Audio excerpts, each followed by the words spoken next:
Hello, hello, and welcome to another incredible Sarah National event. My name is Jenny Ann Chondo, and I'm just here to help you navigate through the process. My gosh, do they have an incredible lineup? Every single Thursday, I look forward to chatting with these guests about the various topics at hand. And today's is applicable really to all of us. The topic is Kickstart Your Career, Strategies for Getting Your Career Back on Track. And I have had the pleasure of getting to know our guest a little bit today behind the scenes. She is Blanca de la Rosa, and I'm going to tell you about her. She really does have an incredible story to share and to tell. She was actually born in the Dominican Republic and then came to the United States when she was just 6 years old as a little girl. She grew up in the projects of the Upper West Side of Manhattan in New York. It was a different time there. And as she explains it, it was really before the Hispanic population developed the supportive Latino community, which exists today. So she has learned to do a lot of what she has done sort of on her own.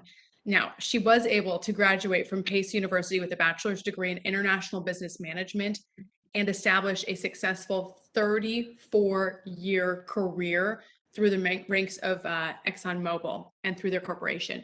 You guys, she started out working as a secretary there, and she worked her way up. When she left after a 41-year all-encompassing professional career, she was the business development manager for Latin America.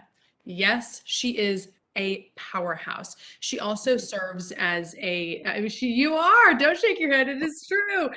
She has represented her community as a lead presenter at the regional and national scholarship awards hosted by the Hispanic Heritage Foundation. She's also represented her company as a host, keynote speaker, and panelist at various events throughout her career. She is a mentor to many.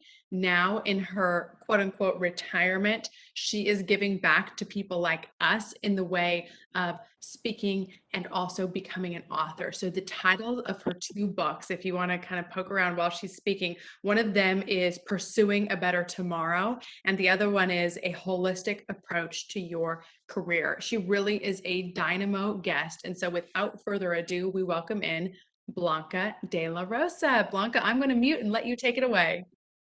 Thank you very much, Jenny, for that introduction, and welcome to all of the participants. And I want to thank you for joining this session where we will discuss strategies and paths to consider for kickstarting your career. You know, how to assess your basic skill levels, how to seek the help and training you need to give you a competitive edge and navigate the job market with confidence. All right. Okay, so let's get started here. So where to start? At some point in our lives, many of us arrive at a point where, we may want to embark on new beginnings. Does your career feel like you're on a treadmill going nowhere very quickly? Have you been out of the workforce for a number of years and now feel like you do not know where to turn? It's time to kickstart or maybe reboot your career, but aren't sure how to do it. So where do you start? Technology is here to stay, and the job market has changed and maybe forever. And having the right skills has never been more important. Are you ready for the job market with the new technology? And this is where you start your journey. You start your journey by accepting and embracing the fact that technology is here to stay. It has not only changed the way in which we conduct our day-to-day lives, but has also changed the job market. You then have to ask yourself, do I have the right skills to navigate the job market confidently? And in order to answer that question, you have to identify your ground zero. You have to assess your skill level so you can determine how ready you are for the job market. That assessment starts with an analysis of your strengths, weaknesses, opportunities, and strengths. And threats. And strengths, internal characteristics that create a competitive advantage. So what are you good at? What do people compliment you most on? Determine what your strongest skills are and find resources to help with any gaps. Now, when assessing your skills and values, you need to do an honest, objective assessment of your skills. And weaknesses, these are things that you are good at areas that you are not good at and areas that need improvement, things that you are lacking. Are you lacking any skills or education that may be required for that new job? And opportunities. These are things that you can use to your advantage. Identify someone or something that can help you accomplish your goals. For example, if someone in your work area getting close to retirement, who's replacing that person? Could that be you? Tap your friends and family to see if they know of any opportunities you can follow up on. And then finally, threats. So these are things that are out of your control. So, and if there are some threats, prepare the best you can to develop a what if plan. So during your SWOT analysis, you must be brutally honest with yourself regarding your current situation, where and how far you want to go or believe you can go, and how, who, or what can help you get there. If you are employed, and it is crucial that you fully understand and recognize your management's assessment of your potential and career path so that you can realistically determine the time it will take to reach your goals. Consider this a mission. And as with any mission, you need to identify and state exactly what it is you want to accomplish and how you are going to approach it. Your SWOT analysis will enable you to define yourself and what you have to offer. It will also identify areas that need improvement. So develop a learning plan, add learning to your routine, get the help, training, and resources you need in order to help you accomplish your goals. The first thing I advise is identify specific learning goals. What do you want to accomplish? You have to be specific about what you want to accomplish, because if you're not specific, then your plan is just not really going to be fruitful. Identify skill gaps. Does your goal require a specific skill set? Find people who work in the area in which you want to work. Gather information on what you will need to learn to make the leap to the new position. Identify learning venue and availability. Once you have an idea of the skills you're going to need, start planning how you'll get the training and experience necessary to make your move. Determine which training style will work best for you. Does your goal require job training or university degree? What's available and affordable for you in order to reach your goal? If you require job training, a university degree, what's available and affordable? Does your company offer training? Can you take online classes? Does your particular skill set require hands-on, personal participation? These are just some of the things that you need to think about and look into. And once you've seen all of that, then select the activities that are best suited to help you reach your goals. And once you have identified your goals, required skills, required training, and the venue you're going to use, sit back and weigh all of your options and develop your plan. Once you've developed your plan, don't overplan, implement your plan. Put your plan into action. Once you've determined what you want to do and why, and how you can gain the skills necessary to change careers, without creating financial hardships, which is very important, you've got a good roadmap for what you need to do. Create a timeline to help you maintain momentum, and soon you may be well on your way to a brand new career or a brand new business, whatever it is that your objective is. So add learning to your routine. Staying competitive means that you need to be innovative, adaptive, and ever-changing. To innovate, to try a new process, or to do something new requires continuous learning. And the continuous learning will also help in the development of your career, as you will stay marketable, prepare for that next promotion or career change.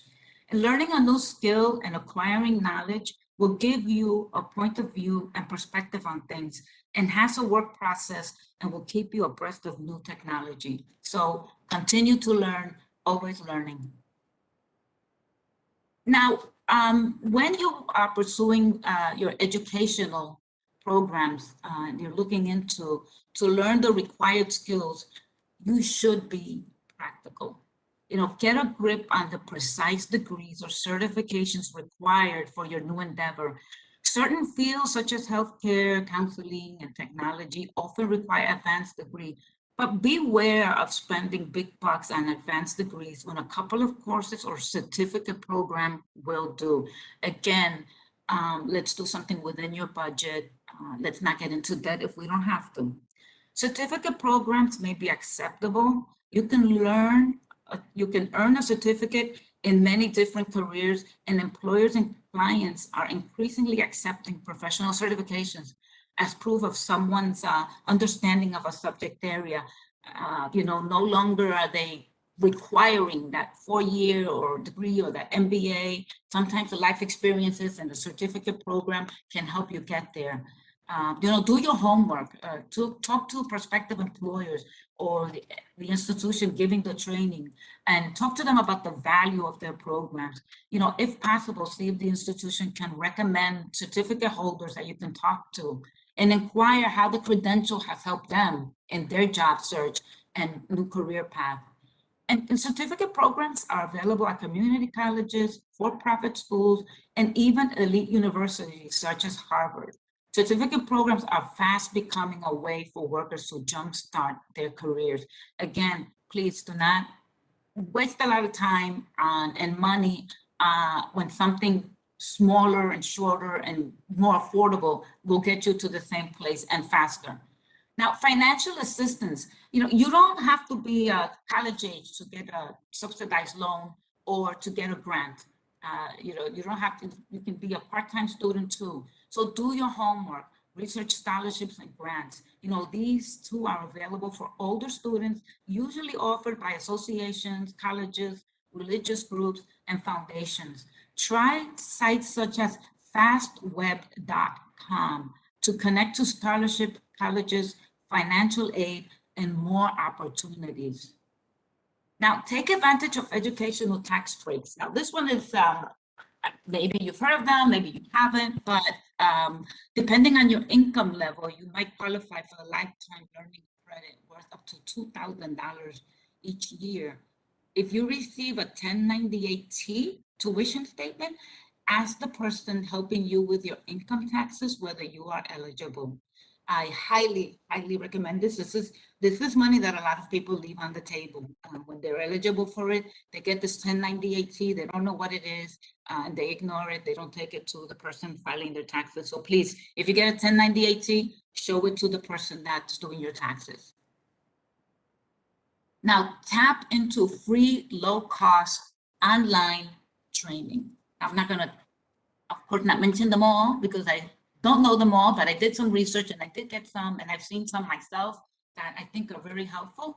Microsoft has free virtual workshops. You can learn from Microsoft associates whenever you have time, online professional training from Microsoft Store.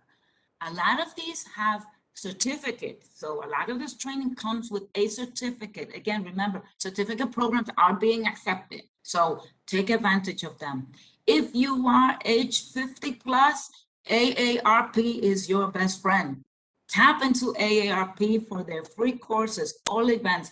AARP Virtual Community Center, find free online events at AARP. You can participate in webinars and group chats, including remote work, jobs in demand, finding and landing a job. Search the online job board for hundreds of available jobs. Connect with other job seekers, employers, and AARP experts.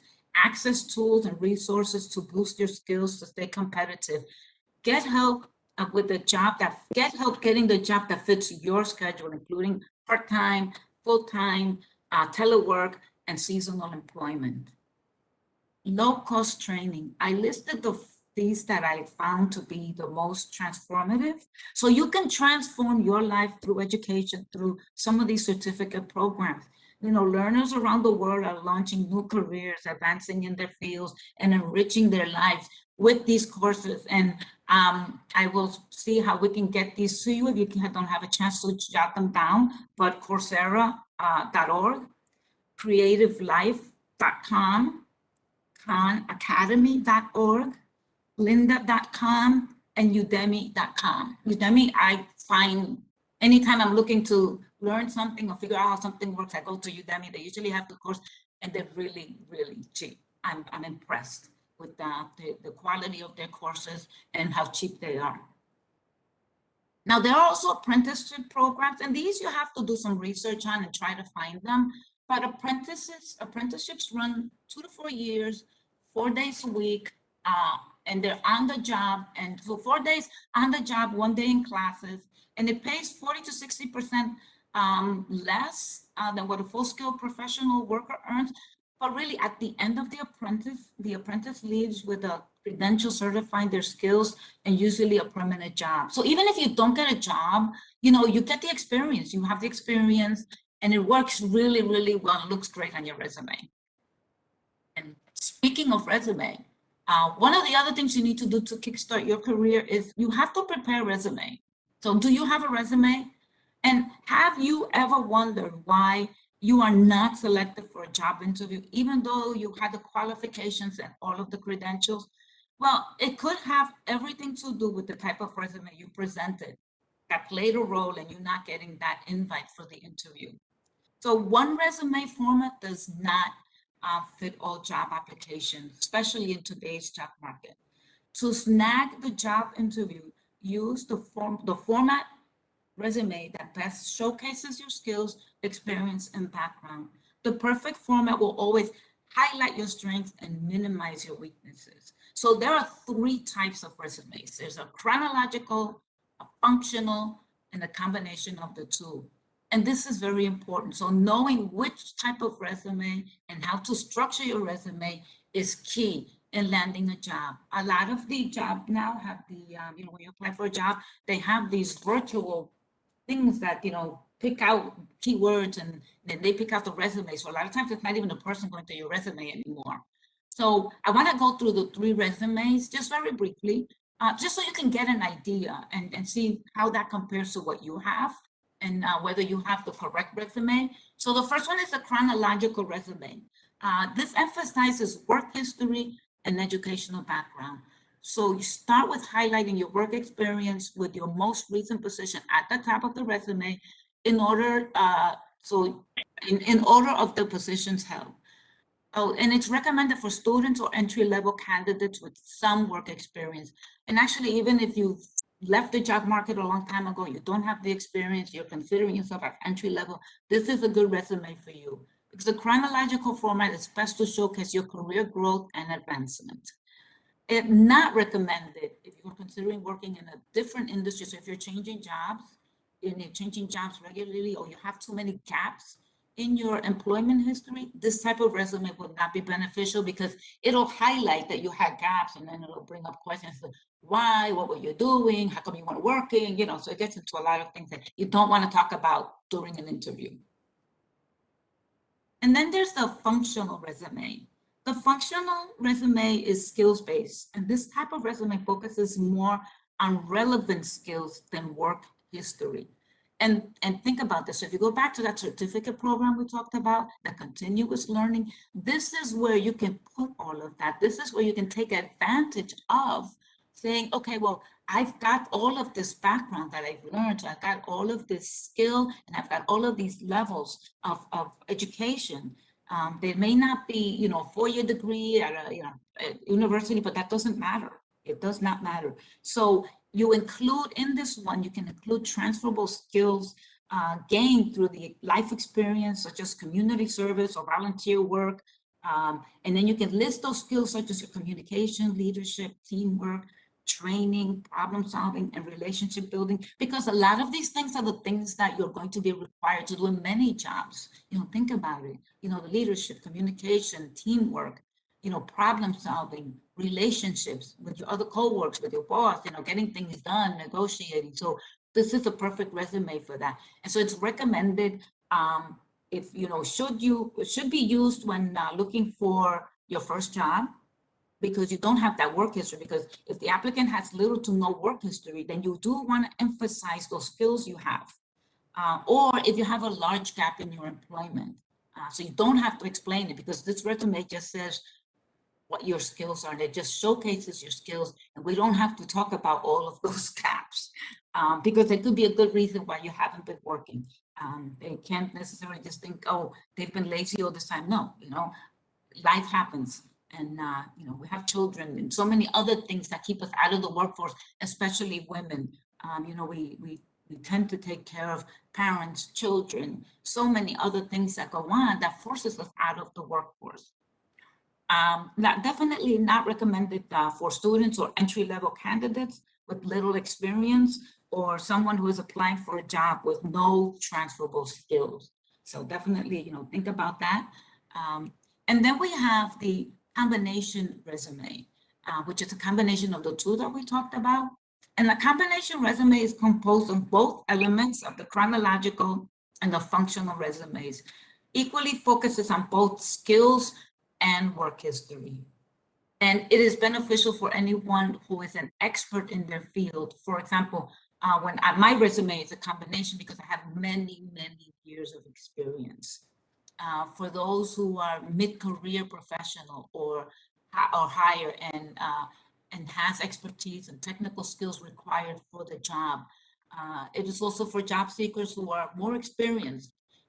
They should use this format to show they have relevant and extensive, well-developed skill set, as well as consistent, strong work history. Now, I want to give you some tips on your resume. Because a lot of times, we prepare a resume and we are so proud of it and we want to use the same resume for everybody, and this just doesn't work. So we talked about the three, and from time to time, depending on what you're applying for, you may have to change that. So, don't hang on to it like you don't want to change it because you love the words that you use in that one resume. But here are some tips. Highlight your unique skills. Focus on measurable achievements. They are more compelling than job titles and responsibilities. I've seen some resumes where people just list a task, but that's not what you want to do. You want to say, you don't want to listen, you want to focus on things that you can measure, because you can say, increased sales by 40% or expanded the program from 1 county to 4. So in other words, show me what you did, how did you make a difference? So let's talk about that. Let's list the task, I did A, B, and C. No, what was the impact of A, B, and C? Think about that. Now focus on the basics. I know a lot of you are going to look at this and say, well, yeah, basics, right? Okay, proofread for typos and grammar errors. It has been shown that even though people get advice, so many people do not proofread, and that gets your resume into the garbage, because if you have too many errors, your resume is not going to get anywhere. Incorrect or missing contact information. Make sure that they can get back to you, because you can have a very impressive resume. You made a mistake on the last digit of your phone number, your email address was not correctly written. They're not going to go back there. There's going to be no way for them to offer you that job. Now, the other one, and this is new, it's a new pet peeve for employers, is unprofessional email addresses. So don't use I need a job at email.com or, fancy pantsy at email.com, so use your initials, something more professional. Like I use BM de la Rosa at msn.com. So try not to get too cute with your email address. Now, this we just talked about, but we're going to say it again. Tailor resume for the job you are applying for. So only include the relevant experience that match the requirements of the particular job. So let's say that I'm applying, I don't know, I want to be a waiter somewhere, and I'm going to this fancy restaurant and they want to know what my experience is. I don't need to tell them that I used to work in a warehouse and what I did at that warehouse, because it's not relevant. Just talk about relevant experience. So what I like to do is I like to look at the job posting, the job description. So look at the job description and use words from that job description. So look at the job description and incorporate that into your resume, because it will highlight the keywords that you need to use, and it'll show the employer that you do have the skill sets that they are looking for. So use the correct resume based on the type of job you are seeking. I'm probably going to say this more than once. I've said it more than once, but I'm going to say it again, so don't get bored with it. really think about the resume you put together because it is very, very important. Optimize your keywords.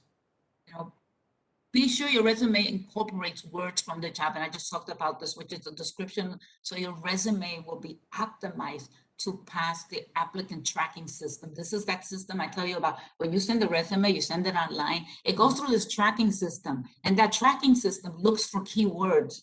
And if that tracking system does not pick up the keywords from the job description, guess what? It's not going to take it out, it's not going to highlight it, and it's not going to send it to the reviewers. So it won't get past the tracking system, right? Acronyms. Avoid acronyms, abbreviations, and jargons.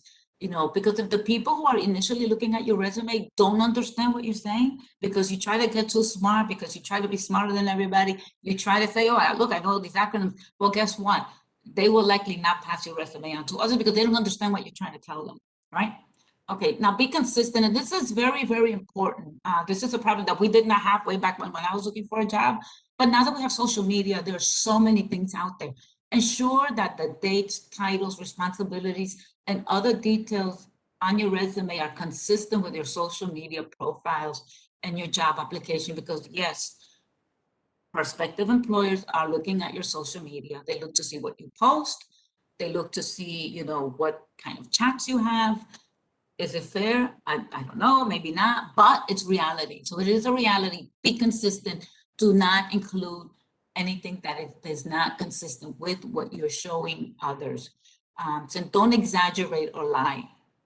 It is very tempting to exaggerate your skills because, hey, who's going to know the difference, right? Well, misleading the company could be grounds for termination if discovered. So do yourself a favor, stick to the facts, and you know it'll be so much easier for you. And because remember that your resume is it's an extension of your job application. It's just a supplement.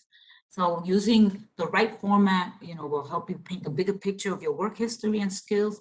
And keep in mind that again, that it's a professional document and only relevant information relating to the job you are applying for should be included. Be creative, but avoid adding too many elaborate touches, which could make the resume messy, difficult to read, and exaggerating. So, kickstart your career overview. We've talked about many different things here, but I just want to review high level. Accept and embrace technology because it is here to stay. Identify your ground zero. Where are you and what do you need to do to close some of those gaps? Develop a learning plan. Commit to continuous learning so you can stay current, so you can stay relevant. Research educational programs. Research financial assistance because it doesn't matter how old you are, we are all eligible.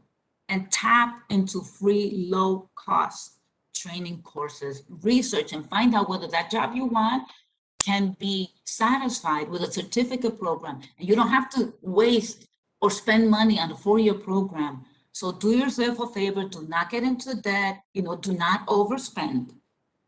Prepare your resume. One resume format does not fit all job applications.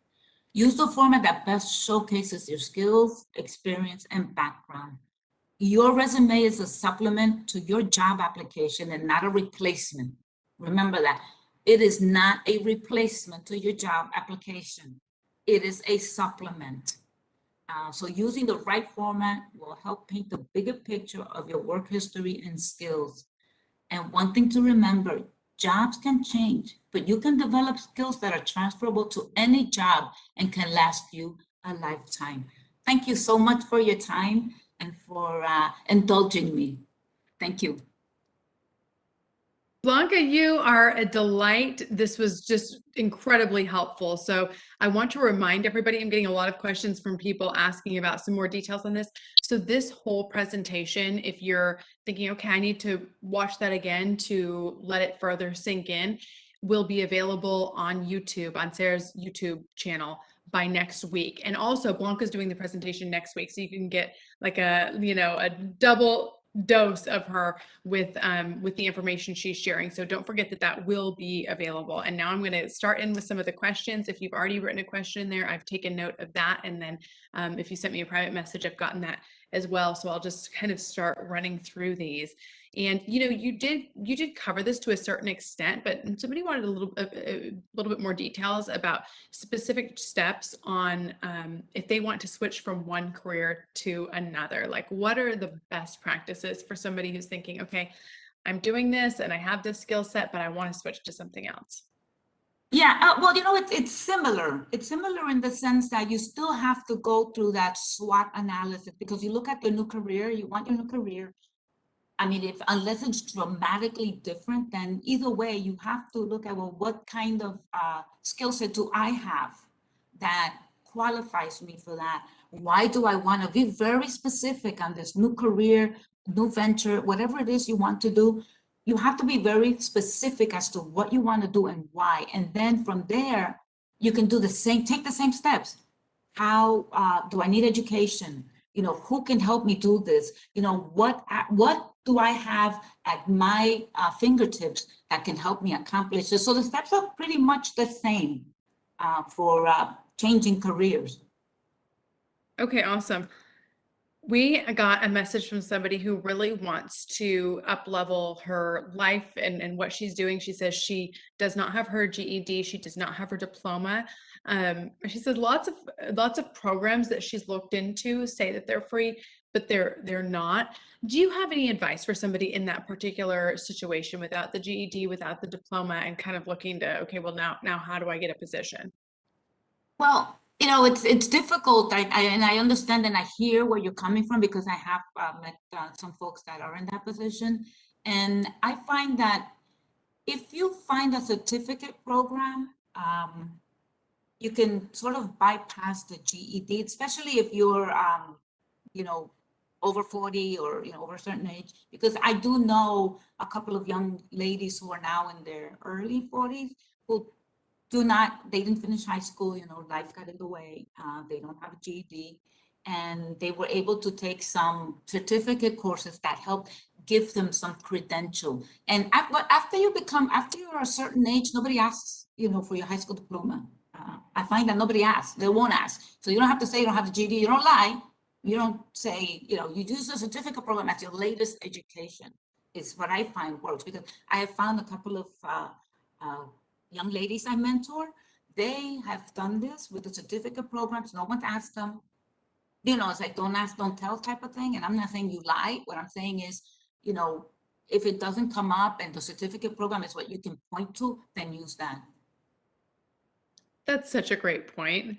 Such a great point. I think we get bogged down by some of the specific things and think, well, everyone else must have it, but I don't. And so I think that's a very, very good point that you make.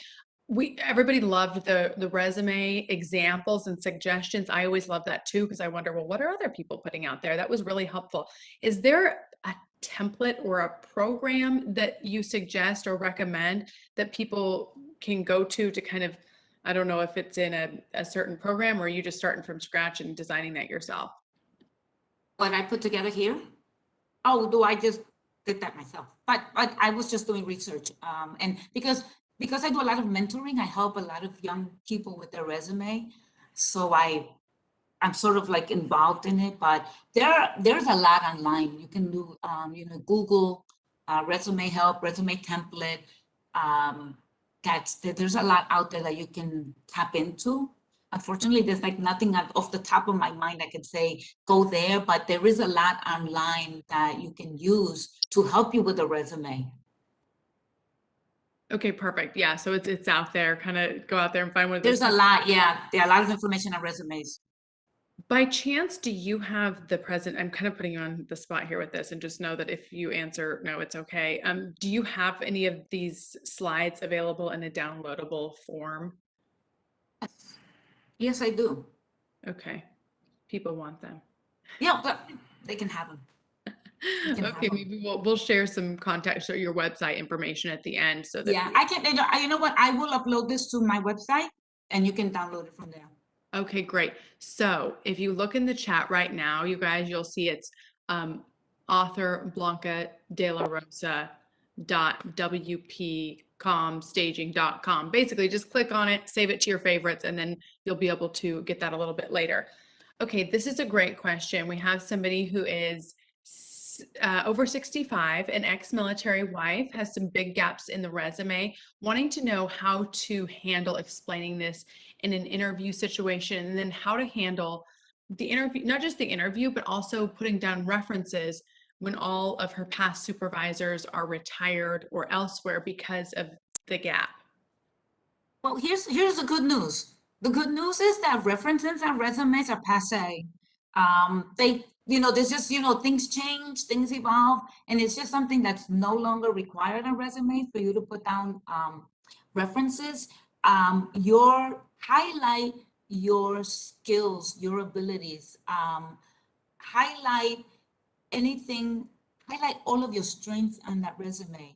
And when you go to an interview and you need, if they ask, because sometimes they won't ask, so we'll go with the resume that's for getting rid of the gaps. So we're just going to highlight the experiences you have, whether they are paid experiences, volunteer experiences, use all of those experiences. Because a lot of times, believe it or not, life experiences, when you get to be our age, you're the person asking the question is my age. When you get to be our age, people know that you've got this life experience. People know that you've done a lot of things. And, a lot of times they're not going to ask for all of these credentials. And I recommend aarp.com. That is going to be your best friend because they have so many things that you can tap into. I highly, highly, highly recommend it. Can you dive into that a little bit more? When I think of aarp.com, I didn't necessarily know about career type resources. Can you talk about that? Yes, sure. Yes, AARP has a whole section for career for people over 50. And they know that sometimes people our age have a hard time getting back into the job market because of what this person just said. They've been out of the job market for a long time. Now they're 65 or whatever the issue is. They have training. They have job postings. They have certificate programs. They have a huge support for people our age that are looking to get back into the job market. Please take advantage of it. Just go into aarp.com. I participate. I go into AARP. I always research them. I don't pay anything. I don't know, I guess maybe one time, long time ago, I paid $14.99 or something like that. But the access is free. You can access them online, aarp.com, and just search them. They have a plethora of information that is really, really very helpful. Job postings, interviews, webinars. It's just, there's a lot there. And I know a lot of people think of AARP, they think of for, medical or social security. No, I mean, there's a lot there. And a lot of people don't tap into that. Totally. I wouldn't have known. That's really helpful. So I hope everybody will take advantage of that. I hope so too. Yeah, that's great. I mean, I love a free resource. Yeah. So here is another great question, kind of along those same lines, but a little bit different. What do you do when you've been out of the workforce because of health reasons, but you're now better and you want to get into work that your health can tolerate? So maybe there are still a couple of limitations, but want to get back into the workforce in general. How do you navigate that and make sure that nobody's looking at you like, oh, they left for health and I don't want to take that risk, that sort of thing? Well, I think that, and that's actually a very good question. And when you look at the employment laws and discrimination, because there are a lot of different types of discrimination, and that is one of them. Let me just give you an example. Like, you can't discriminate against a woman because she's pregnant. You don't want to give her an opportunity because she's pregnant. So this is the same thing. I would actually be honest about it. If I'm in an interview, I would be honest about what I've been through, how I am ready now. I would start with talking about all of your strengths, your history, what you did before. So we're not going to bring up that we were sick, but we're going to talk about everything we did. We're going to talk about all of that experience, all of that skill level, everything you learned. And then you've got this gap. And then, oh, by the way, if they ask about the gap, you talk about it and use the skill set based resume. Because if they don't ask about the gap, don't bring it up. Don't shoot yourself in the foot before you have to. So if they bring it up, if they ask the question, be honest. I always say, stick to the facts, be honest, because it gets you,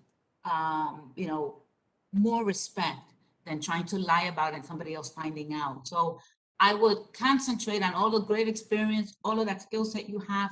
And if it comes up, be honest, tell the truth, and then say, yeah, but I'm back to where I was before I had this illness. Wonderful.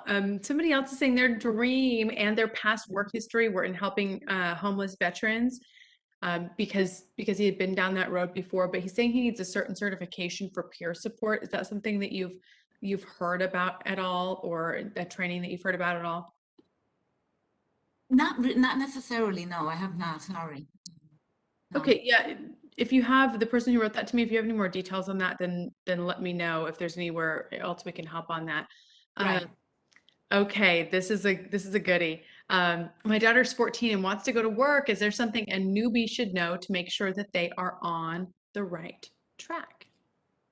Wow, that's a really good question. And see, this is funny because a lot of young people, um, they are very confident, which is good.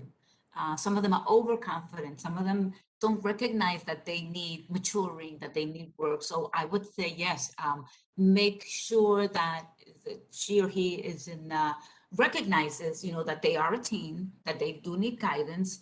Um, be as professional as possible. So when they get into the job market or on the job itself, remember that this is not hanging out with my friends type of thing. So I have to be a little mature for my age, if you will, and always take advice and listen to the feedback. A lot of teens tend to get defensive, and it's one of the big things with teens. So my biggest advice is don't be defensive with whatever feedback you get. So learn how to take that feedback, and be very polite and always listen to whatever it is you're getting from your environment, your boss, or management, whatever, because that will get you a long way. And remember, it's experience. This is a one job, one of many jobs you're going to have, especially at 14. It's not, it's not you're not going to take this for life, right? So it'll be one of many. Although, Blanca, unless it's like you and you stay with one company for all those years, I would love for you to take a minute to share with everybody how you were able to leverage the resources that you had and stay, and work your way up from, like I mentioned in the introduction, from working in more of an administrative role or secretarial role, and then work your way up through the company. How did you do that and navigate that? Well, I'm not going to say that it was always easy. It wasn't, it was a male dominated environment. So I was in the energy industry for 34 years. When I graduated from high school, like I said, I didn't go to, I didn't go to college right away. I got married at 18, I knew it all. So married at 18, I had 3 kids by 25, and I did not have a college education, but I was working at a law firm as a legal aide and secretary. And at that time, I was learning how to navigate a professional environment because I grew up in the projects and I just really didn't know how to navigate that environment. So those 7 years at the law firm were my formative years. I was able to, get a little polishing. I had a lot of work to do, a lot more polishing to do. Um, but I felt like that little bird who had to leave the nest, and go off on its own when I went to work for Mobile Oil as a secretary. At that time, then I was going to school at night. I was attending Pace University. So 2 years in, I went to Mobile Oil as a secretary. And that was tough because, I was going to school, I had the kids, and trying to learn the work environment. It was a corporate environment, which its bureaucracy eluded me. I didn't know how to navigate this environment. but I soon got the hang of it. But it was not easy, to say the least, that getting ahead as a secretary and getting out of the secretarial realm required that I take initiative, that I be proactive, that, I showcase my talents. I had to do a job. I volunteered to do work that was 4 levels higher than my own, just to learn the business. So I learned the business from the ground up, and that's what helped me. It was taking the initiative to do things that no one asked me to do. But as I did them, I learned the business, I educated myself. Mobile had always a lot of training programs. I took all of the training programs I could. I read everything that came across my desk. I felt like I worked harder than everybody around me, but it paid off. And as I learned the business, I was able to get out of secretarial before I got my degree at Pace University. And from there, it was just the same. It was always moving on to different things, continuing to learn the energy industry, which is very complicated in itself. So I went from one professional group to the next, excelling every step of the way. And it wasn't always easy. It wasn't always supportive. There were no role models. Latinas, none. I was the only one. Dominican Republic immigrant, so there was no one who looked like me there to say, how do you do this? I made a lot of mistakes along the way, and maybe my career could have progressed further if I had made all of those mistakes. But I have to say, the one thing that I did was, one of the things that took me the longest to learn was that I had to learn how to transition from that girl from the projects, completely transitioning from that girl to the professional environment was hard, because you don't totally eradicate that person you are. That girl from the projects is always going to be me. She's always back there, and don't threaten her because she comes out swinging. So it's always there, and so learning, not so much learning, but accepting that that was something I had to do was the biggest thing. So once I was able to do that, once I was able to recognize that I needed to change and I needed to learn how to do things a different way, really helped progress my career, because it wasn't so much education, because you can have the best education, but if you do not know how to navigate the professional environment, if you do not have any of those soft skills, forget it. You're not going anywhere, because you are your worst barrier. You're going to be your worst enemy. So it was the education, the self-realization, the working with others that really helped me progress in my career. Can you expand on what exactly, be more specific, I guess, with the soft skills? And was it, was it a way of speaking? Was it a way of dressing? Yes, soft skills are communication, your attire, doing presentations, networking, knowing the business acumen. So it's a lot of these softer skills that we don't learn in school, because when we go to school, we learn the physical things.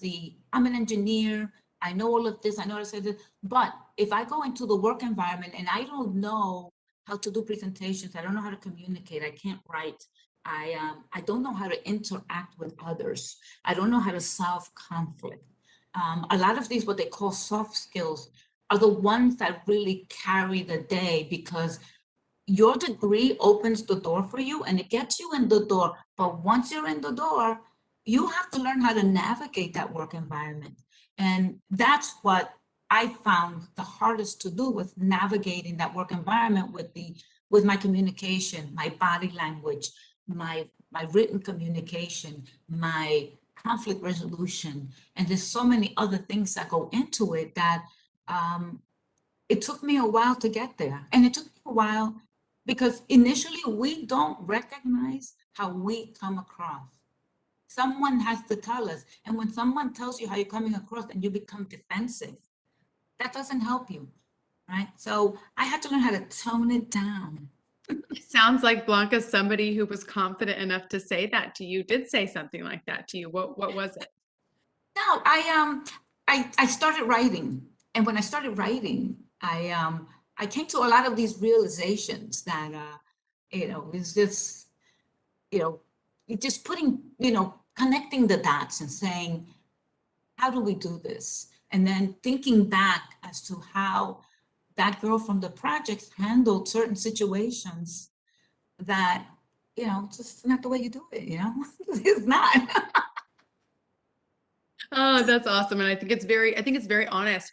How I want to know too. So you moved at the age of 6, and many people on this call can relate to a transition of languages or being in an area where two languages are spoken, or maybe one language is spoken and it's not the one that they originally spoke. Right. So how did you work with that? And, maintaining a sense of where you're from and your culture and who you are as a woman, but then also sort of getting into this corporate role and perhaps maybe being having to be in a little bit of that box that we all have to go into sometimes.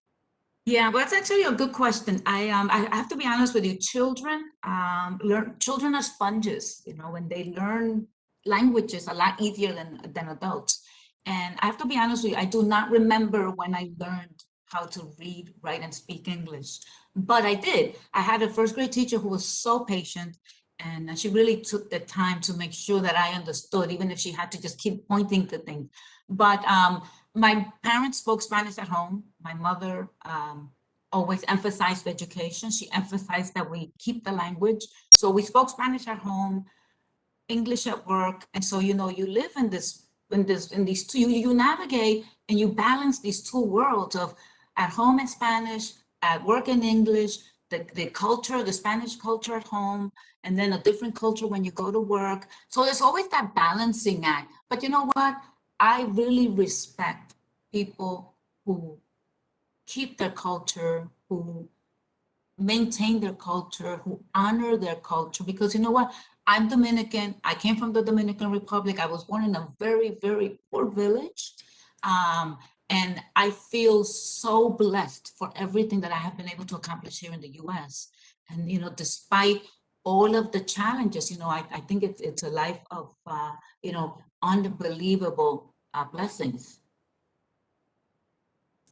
That is it's such a great message. It's such a great message. Now, I wanted to ask about your book, A Holistic Approach to Your Career. What do you mean by holistic approach? What does that entail? Well, a holistic approach is when you look at the word holistic and you define the word holistic, it means looking at things in its entirety. So when I say a holistic approach to your career is, okay, you're gonna have a career, but it's so much more than a degree. It's so much more than the school you went to. It's so much bigger than you. So, and it's so much more than the job that's in front of you. So you have to look at it in its entirety and be able to understand how the job you're doing today impacts your surroundings, because that's how you know what you're doing and how it impacts other pieces of the work you're doing. Because think about this, most of us are responsible for one thing, right? At a job, and we do it, and a lot of times we don't really think about anything else. But guess what? You're just a link in the chain of this bigger organization, and everybody around you is looking to you not only to support that link, but to fortify the link. And in order for you to fortify that link and understand, you have to know 2 steps in front of you and 2 steps behind you. So why am I doing this and how am I impacting the company? So that's what I mean about a holistic approach. And it's the entirety, and it's your body language, your communication, your education, your current job, your management, how you network. And it's all of these things that I talk about in the book. And I detail these 10 things that I think are so important when looking at your career and a holistic approach. And I talk about them in detail because it is so much more than just that education and what other things impact your career. Again, a degree in your education will get you in the door, but once you're in there, how are you going to impact the bottom line of that company? You bring up such a good point because I think, listen, I was the first person in my family to go to college. I remember thinking when I was done, that's it. That's it. Wow, look at me go. And then you realize, well, that was nothing. it's the career that you have to continue to learn. So how do you keep yourself are you a natural learner or natural somebody who naturally wants to know things, or did you say, okay, I've got to buckle down because school is one thing, but rising through the ranks of the career is a totally different beast? Yeah, well, I'm curious. I like to learn things. I like to understand things. So I'm natural learner. But the on the job, so knowing the job happens on the job. So learning your job happens on the job by trial and error. And that's the way that you learning about the company. That's on you. You have to decide to do that because you can be an employee, sit back and just do what you have to do and walk away. And okay, don't expect a promotion, don't expect anything to come out of it. So it's really up to you to say, I'm going to invest my time and my energy in learning this so that I can take it a step further. So what's going to take me to that next promotion? What's going to help me reach that next plateau in my career? So you constantly have to ask yourself that question because if not, you can't be complacent about it. Then it's a personal choice. It really is. I want you to speak again on being, it sounds like, among the only, or perhaps the only Latina where you were working, the only Dominican where you were working. How did you navigate that? Or did you sort of take note of it? Or was it something you just kind of ignored and figured, I'm here on my own and I'm just going to go? Well, that's actually a very good question. Let me tell you why. Because I was the only Latina, the only Dominican. There were very few Dominicans when we came here, especially in New York City at the time. So I have to tell you that, and maybe I was just being overconfident, cocky, I don't know what you want to call it, but I never felt discriminated against by the men because even when I left a 34-year career, many times I was still the only woman around the conference room table. When I did business in Latin America, I was always the only woman because Latin America, it's a male dominated culture and women, oh please. So I just decided that I was not going to let it bother me, the only Latina, the only Dominican, no other women there. I just didn't let it bother me. I focused on my job and focused on my objectives and my career.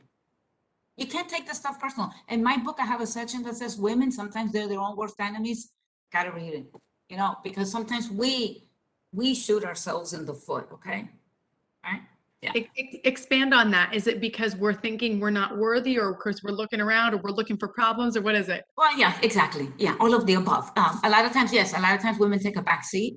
And we don't have enough time to talk about all of this, but in a nutshell, a lot of times women take a back seat to their career. They don't speak up. They think they don't have anything important to say. And a lot of other times we have women that are just gossiping, backstabbing. They don't support each other. And, they just don't look to bring up that filling the pipeline with the next woman boss, and they take things too personal. I think that as a woman, we just have to go in, be professional. When I went into there, I used to have lunch, all guys. I was one of the guys. And you have to put all of that behind you because a lot of times, you just can't weigh yourself down with all of these things that I think I need to look at. No, sometimes we are our worst enemies. And I'm sorry to say it, but it's true. I lived it, experienced it. Sometimes, the worst thing is having a female boss, I know, like they say, but sometimes it's the truth because, they're just not as supportive. And, but then, you can find good friends and there are a lot of good people. And I'm not saying that everyone behaves this way, but when I say sometimes women are their worst enemy, it's because there are women out there who just don't behave professionally. I totally hear what you're saying. This has been an incredible discussion. And if you're watching this and you're like me and thinking we need more Blanca, well, don't worry. It's coming up next week. She has another wonderful session prepared for all of you. And I want to draw your attention to the chat. So Blanca's website is up there. So you can go there, learn more about her books, about her speaking and what she does. Also, the link to Sarah's programs. You guys, if you're just kind of happening upon this or haven't been super invested in the community here, they have a wealth of programs as well. I mean, truly, truly pouring into people, so many resources. And so we look forward to seeing everybody again next Thursday, same time. Don't forget, you can get the replay on the YouTube channel. And Blanca, thank you again so much for your time. Thank you. We'll talk to you soon, everybody. Bye-bye. Bye.